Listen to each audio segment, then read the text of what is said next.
So we have a responsibility to believe and to let the gift go on. The Father gave the Son. The Son gave the Spirit. Now Jesus knew that his disciples, as well as us, couldn't do this on our own. So he equips us. He equips us with the gift of the Spirit.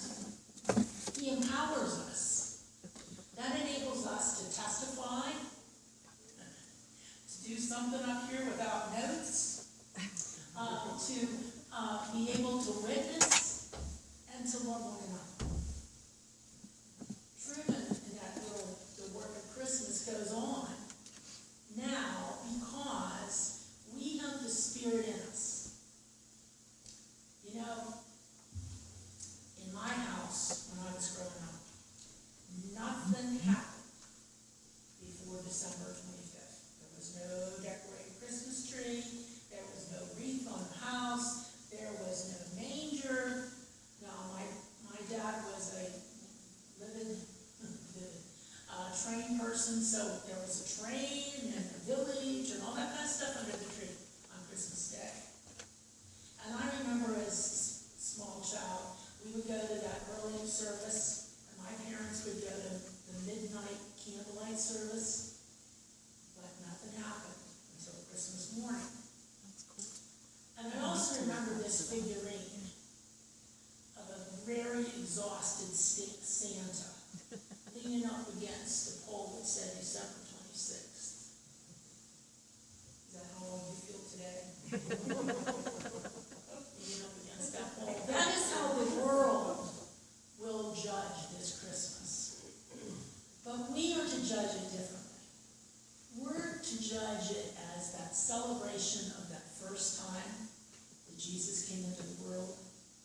We're to recognize, as we have prepared our hearts during Advent, thinking back, reminded of the old stories, that, as in the New Testament lesson says, this is how God showed his love among us.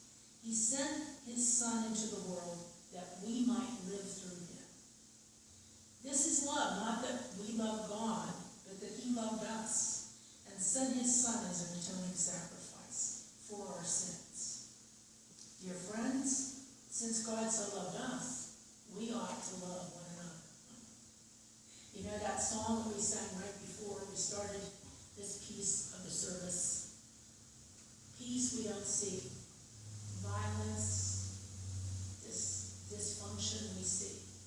It's our responsibility because we've been given something special in this gift to do something special with it. In the second verse, it says, now when your life is full of Christmas, then your life is full of love. You can give the gift of Christmas. That began with God above. Just like ripples in the water, the circles of our love extend.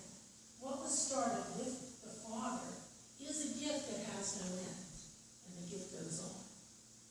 Think about ripples in the water. You know, when you throw a pebble into the water, that first little circle isn't very big. And then it expands and extends. Our circle of influence extends and extends. Those cookies, they started with one person, but I bet all of us are going to take them home.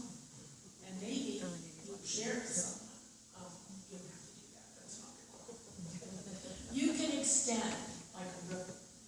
And we, as the congregation of Sandy Lake, can extend the love beyond the doors. We can help feed the hungry. We can visit the lonely. We can help community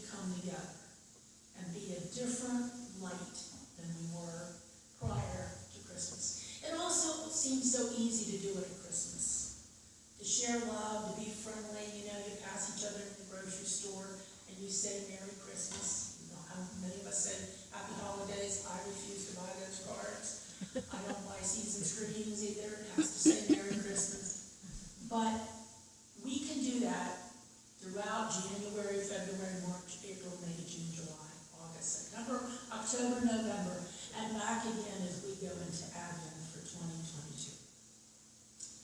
It is our responsibility. We know that love is made complete among us, and we can be confident in that love as we understand that coming that came into us through God's Spirit, and the gift goes on. Now those wise men who came maybe 2 years later brought gifts.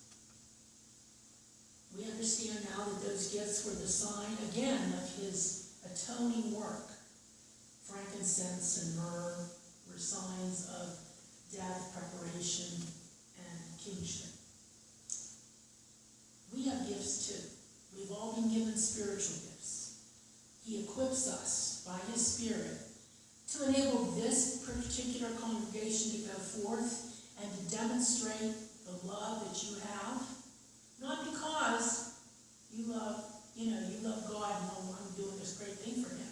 It's because he loved us first and demonstrated his love by sending us and giving us Jesus Christ.